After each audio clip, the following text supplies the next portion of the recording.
All right. Good evening, everyone, and welcome.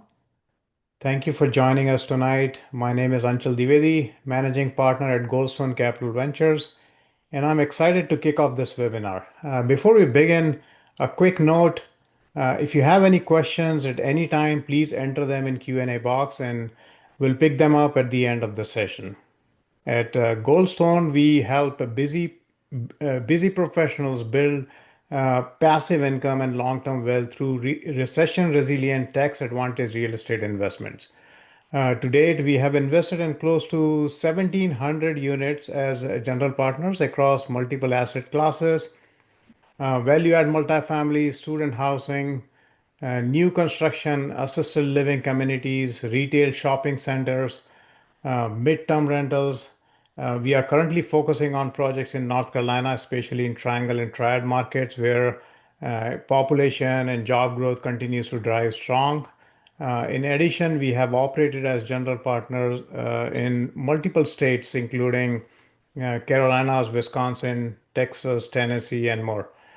I would like to start by introducing Dinesh Nayak, managing partner at Goldstone. I also want to acknowledge Shruti Divedi, also other managing partner at Goldstone. She couldn't be with us today, but she sends her best to everyone. And joining us as our guest speaker tonight is Corey Daharsh, a certified IRA services professional and an expert in self-directed IRA space. We are excited to have him with us to share his insights. With that, I'm going to hand it over to Dinesh so he can share a little bit more about himself and about what we are building here at Goldstone. Dinesh, please take it away. Oh, thank you. Thank you, Anshul. Yeah, thanks everyone for joining us. I know it's late, especially on the East Coast, but thanks again for your time. Yeah, this is very, some of the assets in our portfolio. We have around 200 beds in assisted living, 252 beds in student housing, a new construction development going on in not had not started yet, but it's in Winston-Salem, North Carolina. Couple of properties in South Carolina, 96 and 98 units respectively. And then we also have a 44 units, multi-unit short-term rentals in Arlington, just outside of Cowboys Stadium in Texas. So that is our highlight.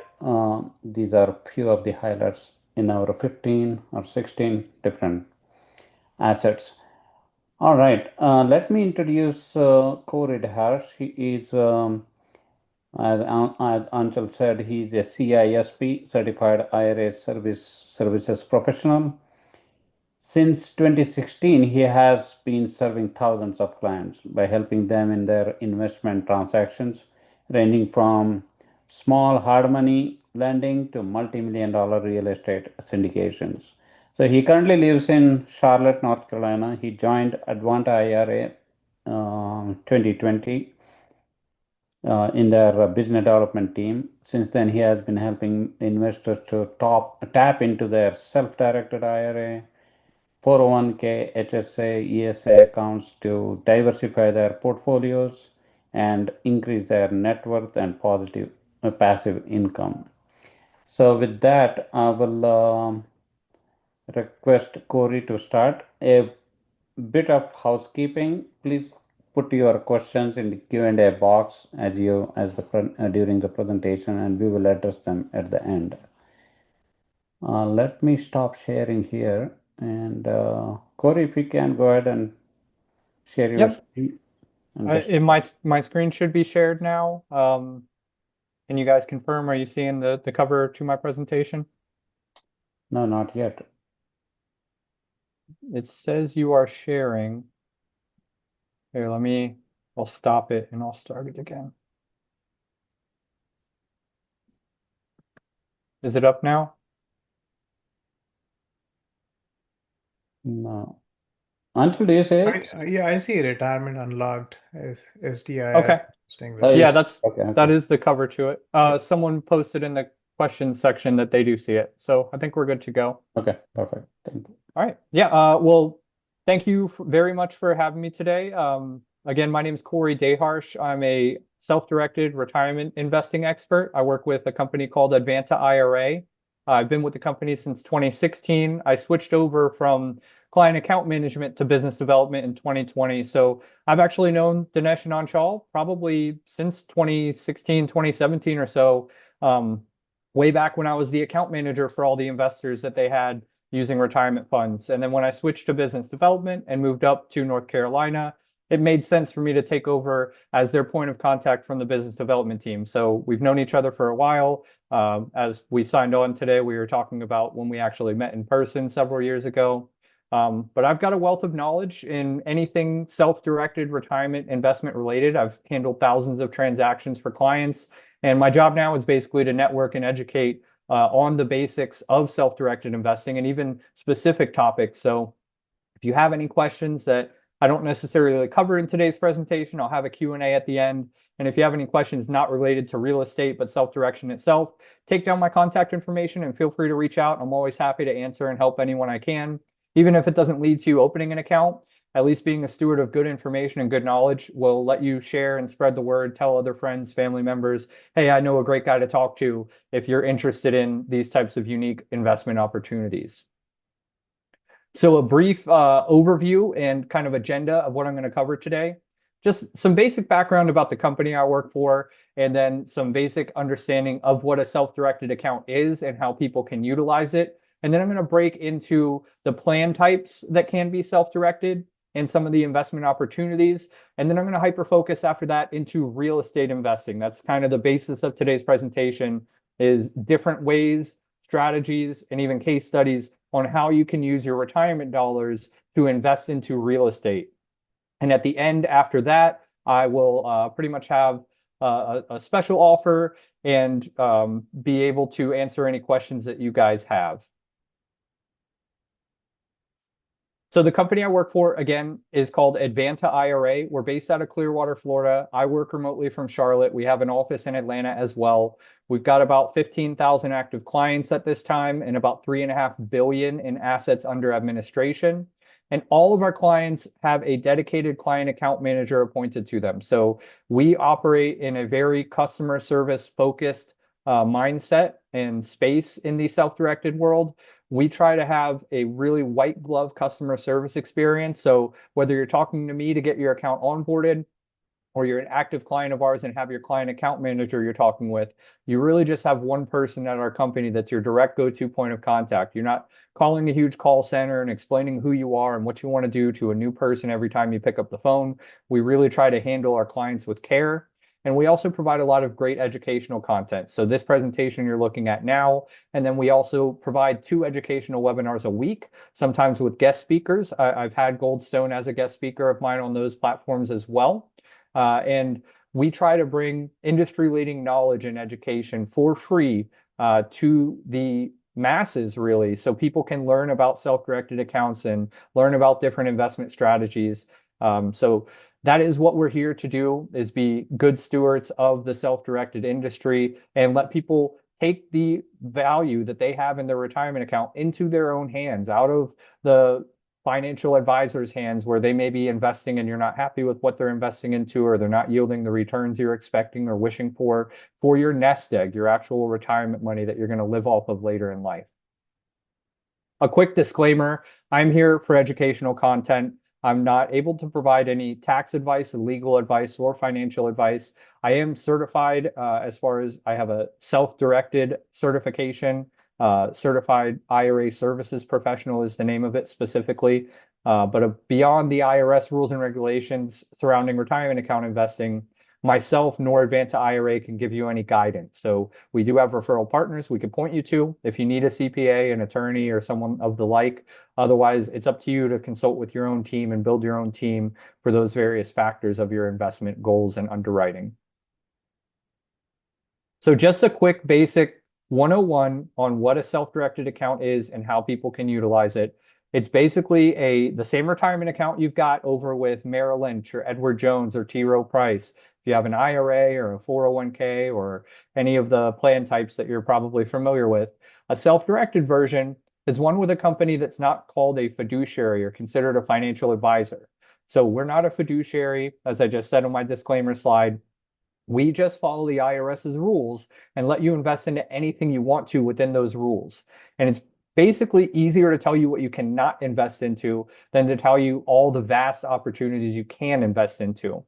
So the rules, simply put, are as far as an asset, as far as an actual investment, you're not allowed to invest into life insurance policies or hard to value collectibles like antiques, fine wine, artwork, anything that has a subjective value. The IRS does not want you to hold in your retirement account. Aside from that, the only other way that the IRS restricts your retirement investing is by labeling certain individuals close to you as disqualified persons. So you're not allowed to do a deal or sit on the other side of a transaction from a disqualified person. You can partner with disqualified persons, and I'll explain that a little bit further in a few slides. But just for the grand scope of things, you're not allowed to transact with a disqualified person, meaning buy a deal from a disqualified person, invest into a disqualified person's deal, let a disqualified person benefit from an asset held in your retirement account. Those are all things that fall under that disqualified person rule set. And then the other item I have here is not necessarily a prohibited item, but there are little known taxes that apply in certain investment scenarios. They are called UBIT and UDFI tax. UBIT, or unrelated business income tax, is a tax that's levied on an investment that's held in your retirement account that generates some active income. So for the most part, the IRS wants your retirement account to generate passive income through its investments. And sometimes you may have a passive income generating asset that has the capability of generating some active income. So for example, you invest into a laundromat or a car wash. Well, that laundromat or car wash is selling goods and services to a consumer, which in itself is generating active income. Another way this could come into play, specific for real estate investors, is if you're looking to do fix and flip investments through your retirement account. While you're certainly allowed to do a fix and flip funded through your retirement account, there's a scale in which the IRS sees you as possibly actually running a flipping business through your retirement account. And if they determine that that's kind of the case, then you would need to submit for UBIT tax, unrelated business income tax. There's no black and white rule. We typically tell our clients that scale is about, if you're approaching upwards of 5 to 7 in any given calendar year, speak with your CPA or your tax preparer, explain to them what you're doing with your retirement account, how many homes you're flipping in a 12-month period, and they'll give you better guidance on if you should submit that UBIT tax or if you don't need to. The other tax referenced here is UDFI tax, unrelated debt financed income tax. And that tax is levied on any leverage portion of an investment you make with your retirement account. So you could invest with a syndicator as a limited partner in a syndication deal, which I'll cover as a case study later. Or you could invest into an actual physical piece of real estate where you buy that property with your retirement account, but you can't buy it with cash. So you need to take out a loan to purchase it. Keep in mind that this is your retirement account's investment, not your personal investment. So you're not the signer on that loan. It's actually has to be a non-recourse loan taken out by your retirement account. And in that capacity, that leverage portion is subject to UDFI tax, which is taxed at the trust income tax rate, which I believe is 37%. So a lot of times that may change the person's idea for what they plan to invest into, as far as what dollar threshold of real estate they're looking at. And also in the case of limited partner syndication investments, if you know that that syndication is going to be utilizing leverage, it's something you may want to ask the syndicator how they plan to possibly mitigate the UDFI tax on the deal for these retirement account investors that are participating. It's something that their team usually has an understanding of and usually has some sort of strategy or implementation that they can walk you through as to how they're trying to help mitigate it or what that might look like in the grand scheme of your returns for that investment transaction. So as I promised you a moment ago, I wanted to illustrate a little bit further the disqualified persons list. So it's basically the main trunk of your family tree. So if you think about a family tree and you cut all the branches off and you're just looking at the main trunk, that's just yourself, your spouse, your parents, your grandparents, your children, your grandchildren, and it extends to any businesses that these individuals own or control day-to-day operations of. So those are the people that you can't do a deal with. I can't buy a property from my parent. I can't own a property in the town I send my child to college in and let my child be a tenant in that rental property. If Anchal was a lineal descendant or ascendant of mine, I could not invest into his syndication deal if he's a general partner on that team. So those are just the basic rules there. There's nothing stopping you from partnering with a disqualified person. So my retirement account and my son or my father or either of their retirement accounts for that matter can partner onto a deal and go into a transaction together. As long as we're on the same side of the deal, it's okay. One thing I do want to note as well, you may notice that, again, this doesn't extend to the other branches on a family tree. So aunts, uncles, even siblings are not considered disqualified and you are allowed to transact with them. Other business associates, friends, family members outside of your lineal tree are completely allowed to transact with your retirement account. So again, a self-directed account is one where you can invest into anything you'd like to. Specifically, we're here to talk about real estate, but just very briefly, I wanted to outline that you could also do other somewhat real estate aligned investments, which include paper assets. So being a mortgage lender with your retirement account. So you, instead of a bank, issue a loan to somebody with your retirement funds. You completely set the terms of that loan. You identify the property itself as being a security instrument in case that borrower defaults on the loan.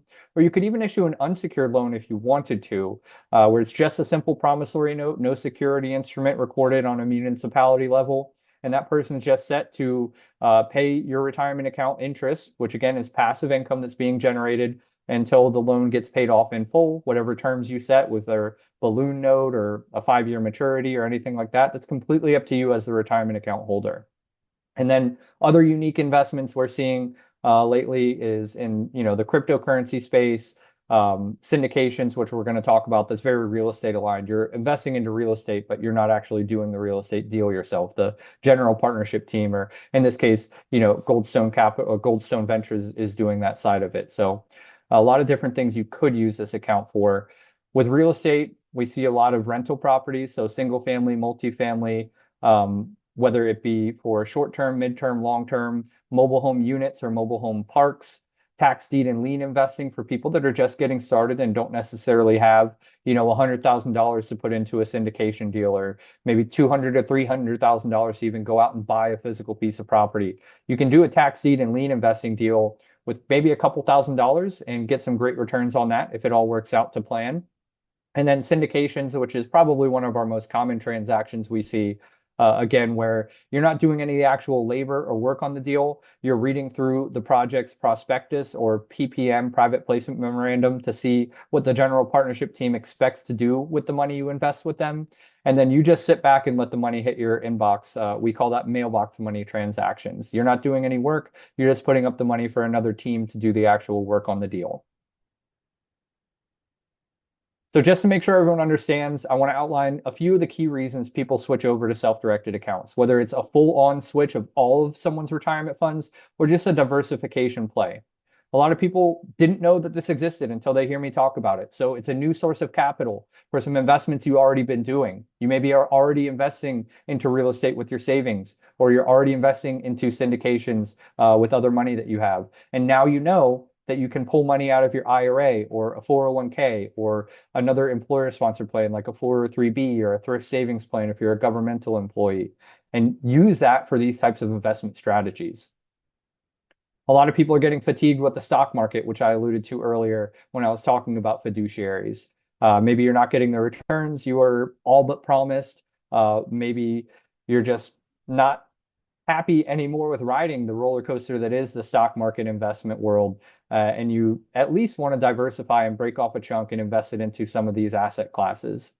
And then the tax benefit, specifically when we're talking about real estate, when you're doing investments through your retirement account in real estate, you're generating passive or completely tax-free income that is tax deferred if you're in a traditional account, meaning that retirement account, you got a write off when you made a contribution into the account. So you told the IRS for that year, I earned this amount less money because I put it into my tax deferred retirement account. And that money is going to grow and grow and grow until you start distributing it when you actually physically retire, or at the very least, ideally reach age 59 and a half, where they stop hitting you with a 10% early withdrawal penalty. And that's when you start paying taxes on that money. So completely tax-free income. If you're doing this with a Roth account, that means you've already paid the taxes on that money that's in the account, and it grows completely tax-free. When you distribute it later in life, you don't have to pay any taxes on it.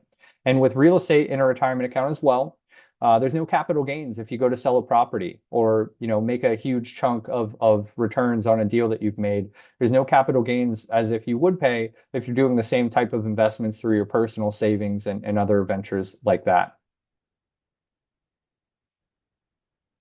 So the types of plans we offer at Advanta IRA, most people are familiar with your traditional and Roth IRA. That's a very standard account type. If you had an employer-sponsored plan and you quit a job, it's likely that you rolled over into a traditional IRA, which may be referred to, or you may be thinking, oh, I have a rollover IRA. All that is a traditional IRA that was funded via a rollover from an old employer plan when you left the job. We also have inherited IRAs if someone left behind an IRA account and you were their beneficiary. We offer health savings and education savings accounts if you're someone with a high deductible health policy, or you have a young one in your life, you'd like to set aside money and invest with it, and you can take that money out completely tax-free for qualified educational expenses. And then for small business owners, we also offer STEP IRAs and simple IRAs and solo 401ks. So if you have a limited number of employees or possibly no employees at all, those are great plan types for you to set up and have an employer sponsored plan based on your small business, whatever it may be. You may have to offer it to your employees, depending on what plan type you're going into and what type of employees you have. But those are great plan types because they have higher annual contribution limits. And all three of those plan types allow you to have a mix of traditional and or Roth money in them. So you can have a mix of tax deferred and post-tax money. You can work with your CPA or tax preparer on a strategy to convert everything to Roth, which I can't say advise, but I highly implore you to have that conversation so that your investments are growing completely tax-free. Again, my thought on this is that you want to be able to let your growth be growth and not get taxed later. If you can get it taxed now and then invest it and let it grow without ever having to pay taxes again on it in the future. So I've got some illustrations here on some of the unique plan types. These are the employer-based plan types. They're for sole proprietors or independent contractors, self-employed individuals, partners, small corporations, and S-corps, otherwise small corporations. The benefits are that you are offered tax-deferred growth or tax-free growth in the case that you switch this over to Roth. There's a higher contribution limit, as I just stated, and we can consolidate your existing plans into these plans. As long as it's not Roth IRA money, you can typically consolidate that into like a 401k or a SEP or a simple IRA. And one of the better benefits as well is that the solo 401k specifically is not subject to that UDFI tax that I was talking about earlier. So if you're going to make an investment that is utilizing leverage and you would otherwise be subject to UDFI tax when you invest into that deal, a solo 401k plan, if it fits your needs, is going to help you avoid that 37% tax on the leverage portion of the investment. So it doesn't fit for everybody. We try our best to make sure a client fully understands that. And we set you up with the right account type when you're opening your account. But these are great options if you are fitting for the plan type in question. So I mentioned on 2 slides ago that if you're in a SEP or a simple IRA, you may have to let some employees participate in the plan. So this is limited to certain individuals. You can exclude certain individuals. So any employee you have that's under 21, a non-resident alien, or a union employee, you do not have to allow to participate in the plan. If you do have employees that work at least 1,000 of the last year hours or 500 hours in 3 consecutive years, you have to allow them to participate. For SEP employees or SEP employer-sponsored plans, those who have worked at least 3 of the past 5 years with you.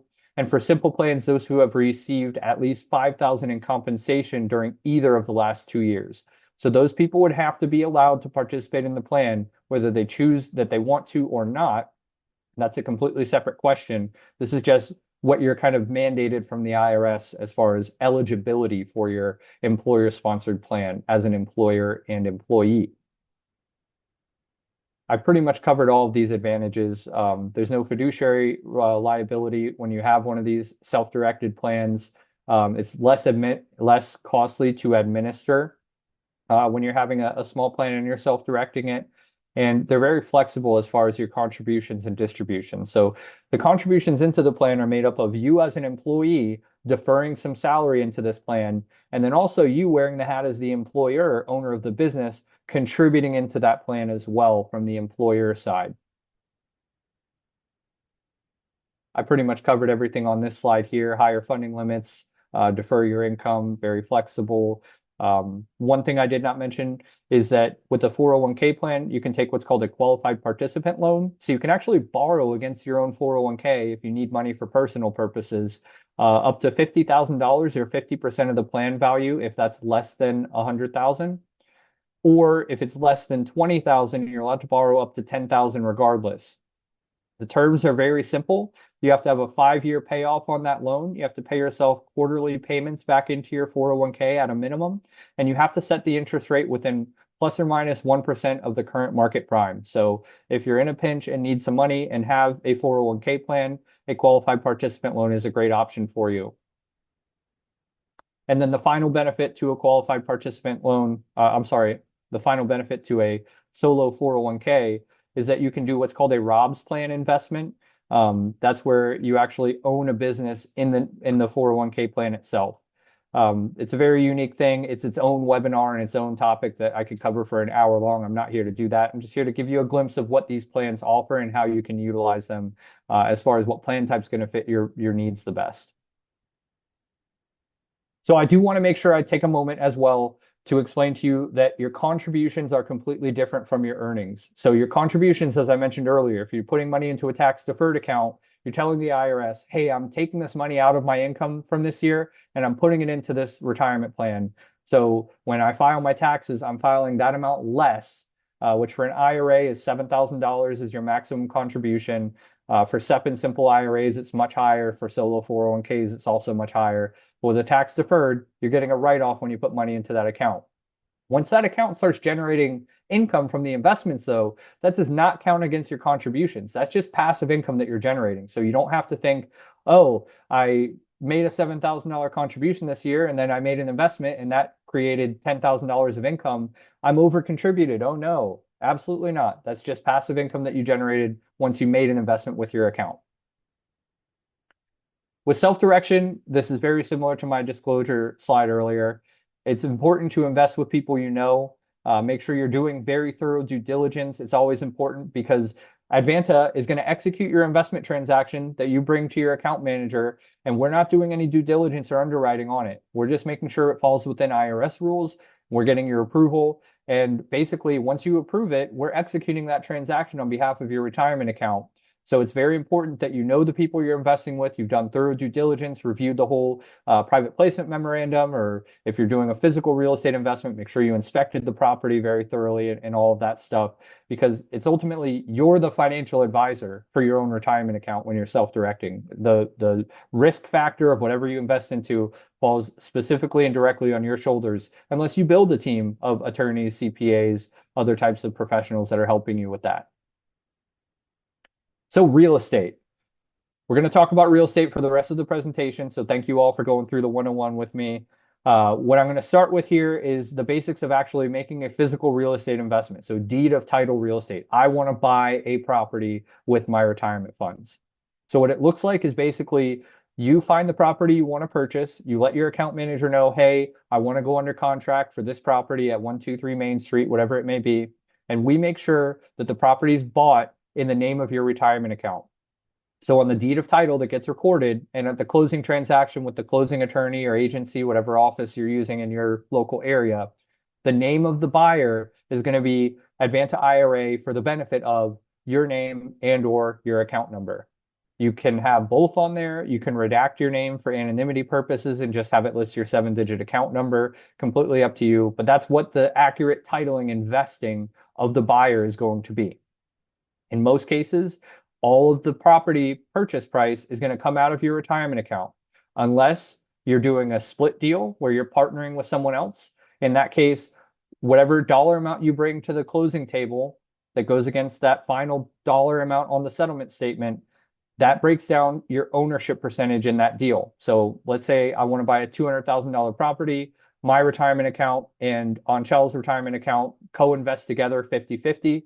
We each bring $100,000 to the table. We're each going to have 50% ownership. And then moving forward, all the expenses and all the income need to be split 50-50. So if we generate $2,000 a month in rental income, my retirement account receives 1,000, Anchel's retirement account receives 1,000. If we have to put a $10,000 roof on this property after a few years, my retirement account needs to come up with $5,000. Anchel's retirement account needs to come up with $5,000.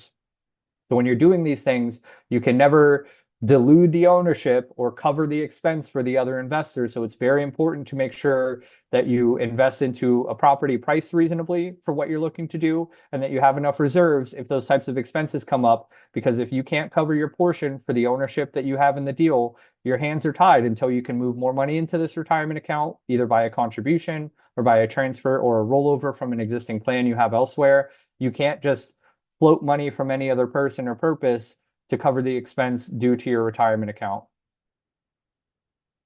Expenses are very easy to handle through one of these accounts. A lot of times we have an automatic authorization on file for your routine vendors, like your utility companies and the water and the power and electric and stuff. So we'll have an authorization already on file, and that invoice will be sent directly to our office. And we just go ahead and pay it out of the money you have sitting in your account the same or the next business day after we receive it. If you have a one-off expense that comes up, let's say you have a landscaper or you have someone come do some labor, maybe plumbing work, you just need to sign on to your portal, which we have for all of our clients, and it's available 24/7. Submit that payment request, and we cut it the next business day via check. We could do an ACH, we could do a wire. It's very simple and straightforward.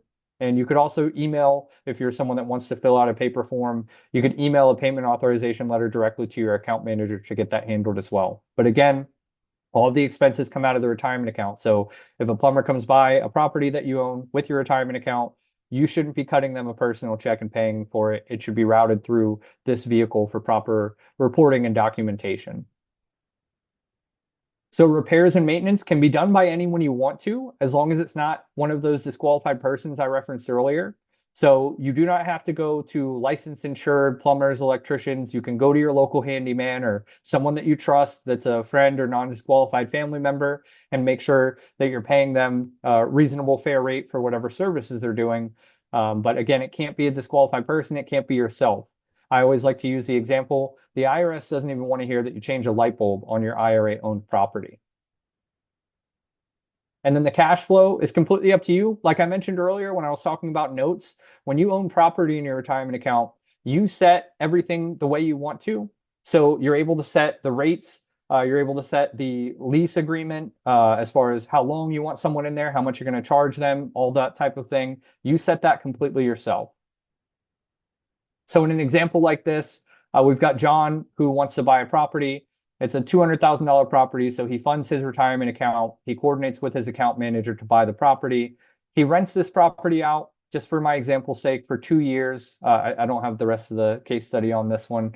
But he rents the property out for 2 years, let's say, generates about $30,000 in rental income, and then decides to sell the property and sells that property for $250,000. So that property that was purchased for $200,000 sold for $250,000 and generated $30,000 of rental income. So that's $80,000 generated in 2 years that he doesn't have to pay any taxes on right now. If it's in a tax deferred account, he will pay taxes on it later when he distributes it out of the account. And there's no capital gains or anything like that either. It's just passive income generated by this investment. So other ways that people invest into real estate are by syndications, by private lending, and by joint ventures. So syndications I'm going to cover in my next case study real quickly. Private lending I already covered. And joint venture is basically I'm bringing some asset to the table. When it's a retirement account, it's usually a physical piece of property or cash. And another investor is bringing some other type of expertise or asset to the table, whether it be the physical property and your cash is going to develop it, or they are a construction expert. So you're bringing the property and some cash and they're doing the actual construction. You have some sort of agreement as to how that profit and proceeds are going to be split when that deal is completely done. But we're going to jump into a case study for syndication before we wrap up here in a moment. So I've got a syndication example where a woman named Rebecca meets a gentleman named John. John's on a general partnership team or on an investor relations team, and he's trying to get people to invest into a deal. So John and Rebecca meet. John provides Rebecca the full PPM or private placement memorandum or prospectus for the deal. So he gives her a document that's usually anywhere from 70 to 120, 130 pages that outlines every single thing this group plans to do with the money that they're raising, with the property that they're purchasing, and what their exit strategy is going to be as to how long it's going to take for this deal to happen and what they're going to do and how they're going to split the profits and proceeds. Rebecca reviews it all. She does her due diligence. She decides she wants to invest.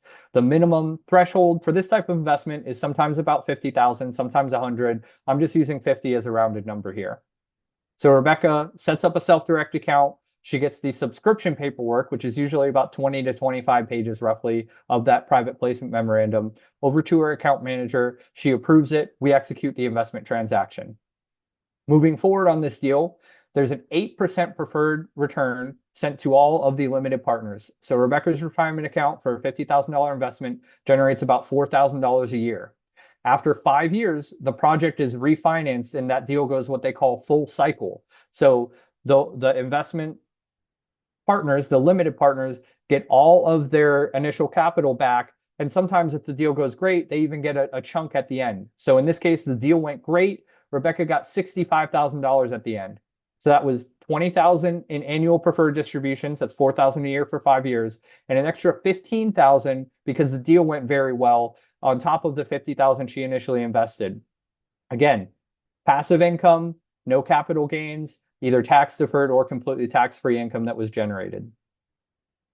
Private lending, you meet somebody, whether it's a friend, a family member, someone of that sort, and they need money. You've got money in your retirement account. You can offer them better rates than a bank could.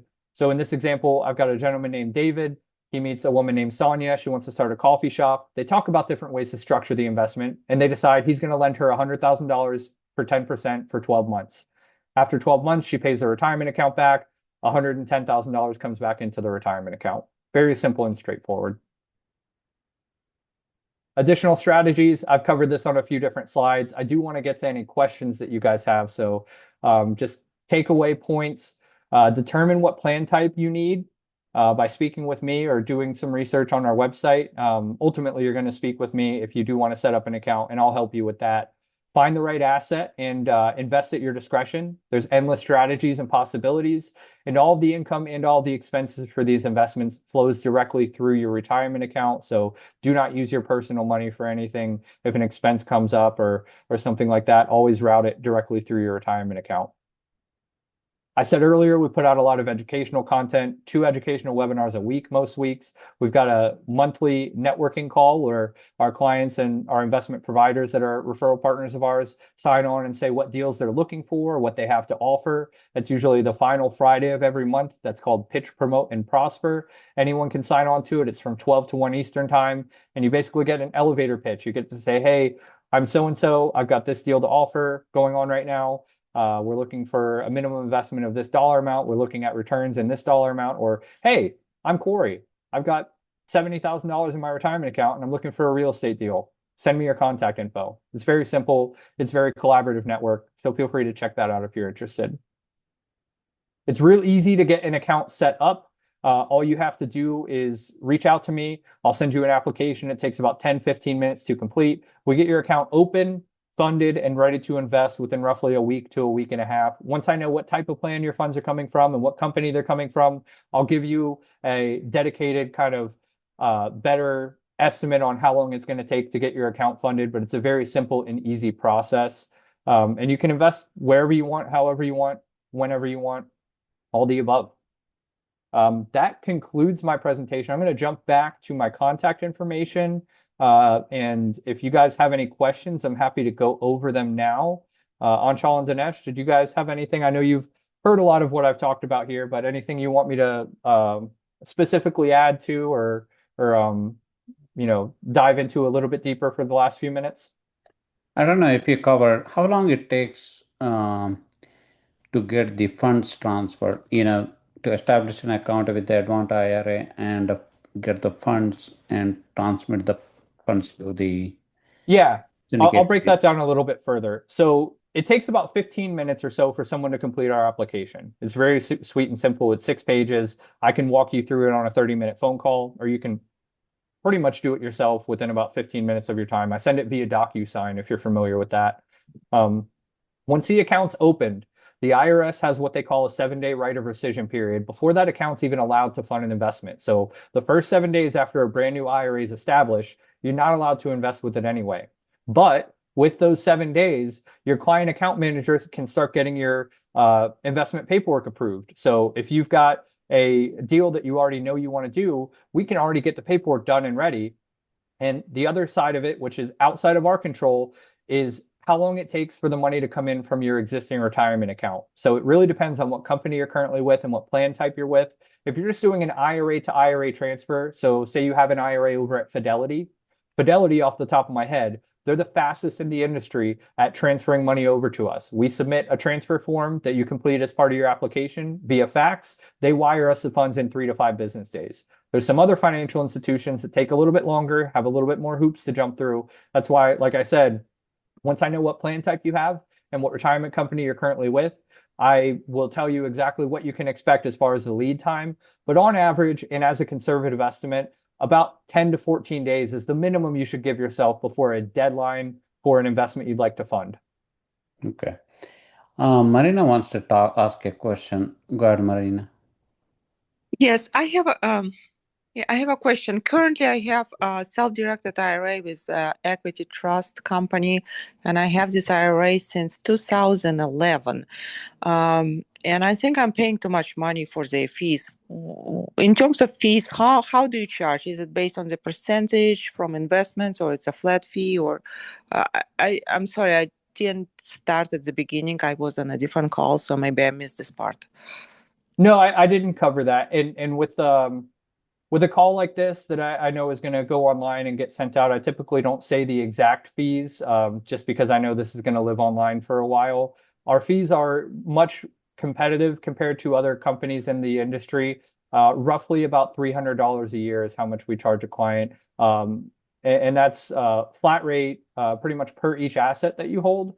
But there's other options that I can talk you through. And Marina, if you want to email me, I'd be happy to just send you the PDF of our fee agreement so you could look it over yourself as well.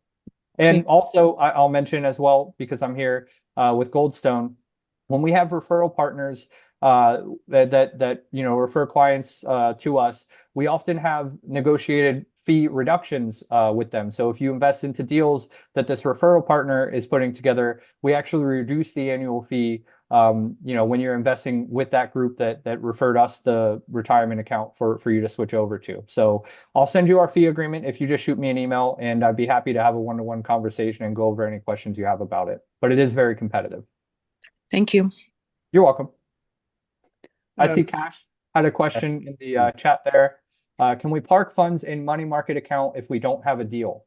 That is a great question. So if you don't have a deal, in the most case scenario, I'd say leave that money in a fiduciary account so it could invest in the stock market, stocks, bonds, mutual funds. When a client has funds sitting with us uninvested, it's just sitting in that client's account labeled as uninvested cash or undirected funds. And it is in a non-interest bearing trust account. It is at an FDIC insured institution, so the money's safe. But based on our rules, regulations, and so forth, we're not allowed to have that money earning for you at this point in time.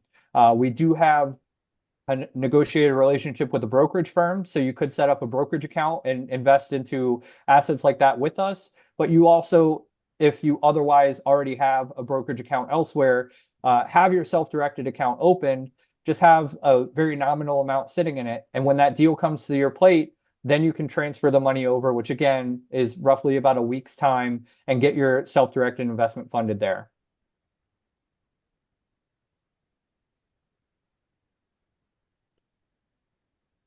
Okay. Corey, Any other questions?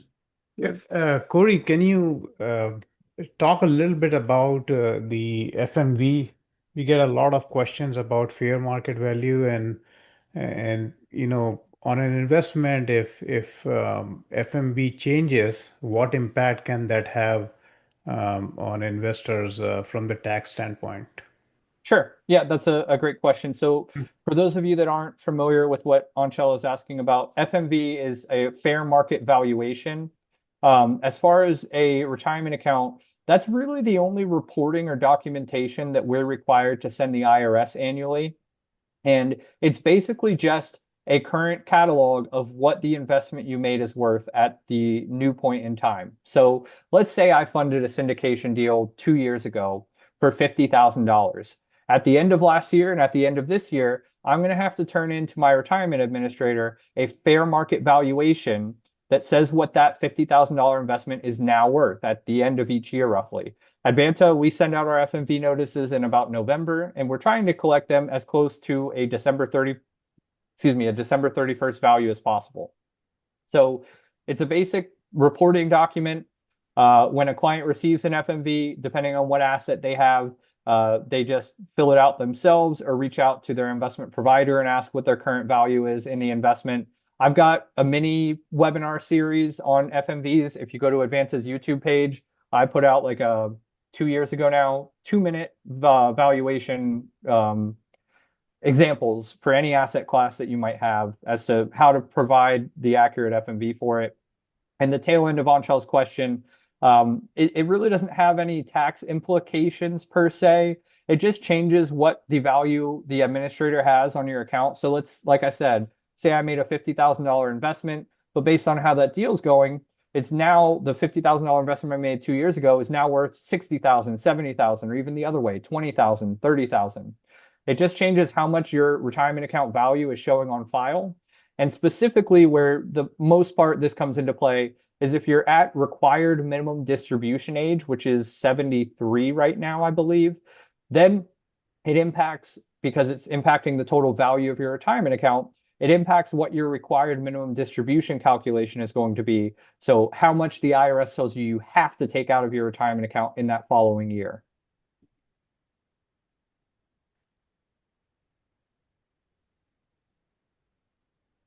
Okay.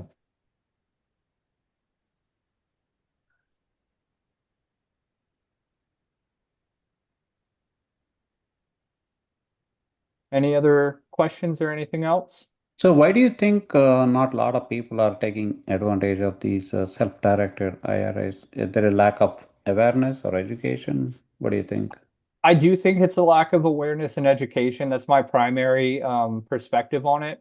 So the US based retirement industry has roughly $40 trillion in these types of accounts. And of that, only about 4% of them, or about 1.5 trillion, are actively being self-directed. So seeing such a high disparity there, the main thing I can think of, and just I've been in the industry for 9 years now, is just people don't know that this even exists. They're either never heard about a self-directed account or heard about it from maybe the wrong person. And when I say wrong person, I mean maybe a financial advisor that's telling them this is too risky or too volatile or too scary of a thing to jump into, when really a truly helpful financial advisor should be letting that person decide where and how they want to invest their own money. Those people, I mean, I've seen great financial advisors, don't get me wrong. I'm not trying to down talk that space in that industry, but they earn more money when they have more of your money in their hands. They charge interest or fees and rates based on the money that they invest for you. So any money you want to take out of their hands and push it into a real estate dealer or an asset class that they're not allowed to hold, which is why we even exist. You couldn't use your Fidelity IRA and invest into a Goldstone Ventures investment. They won't let you hold those types of assets. So companies like that over there, and the individuals that work there, oftentimes try to make it seem like it's too risky or too scary.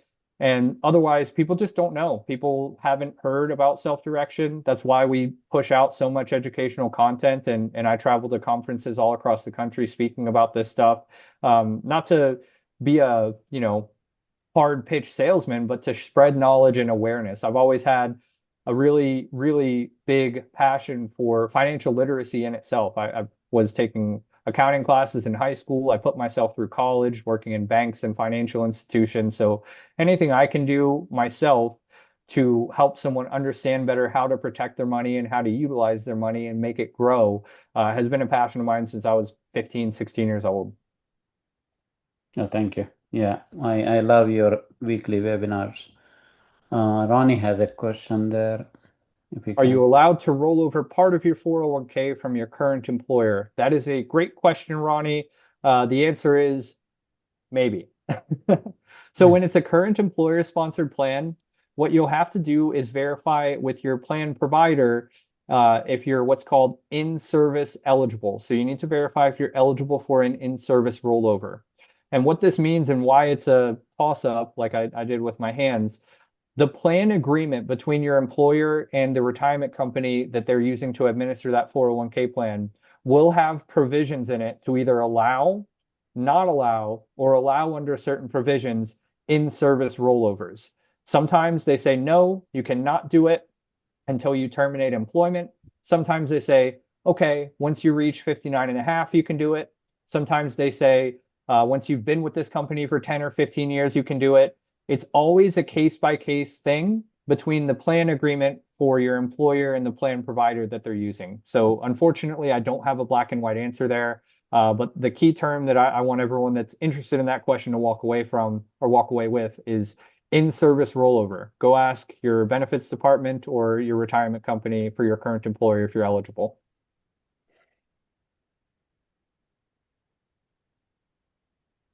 You're welcome, Ronnie. All right. I think we can wrap it up. It's already close Yeah. to 1:30. So, all right. Thanks. Yeah. Thanks, Thank you. Corey. Thank you so much. And thanks everyone for attending. Hope it helps. Thank you, Corey. Thank you, everyone. And we'll send you Yeah. the recording as well tomorrow. Perfect. Yeah, for everyone that's receiving the recording, I'm also happy to share a copy of the PDF slide deck if you want the actual slides that I used today. Just reach out to me directly. I'll be happy to share that with you. Reach out to me if you have questions, however I can help. Happy to do so. And I look forward to hearing from anybody and seeing you gentlemen again, Dinesh and Anshul. Thank you so much for having me. Thank Thank you you, so Ken. much, Corey. Have a good one. Bye. Good night, everyone. Bye.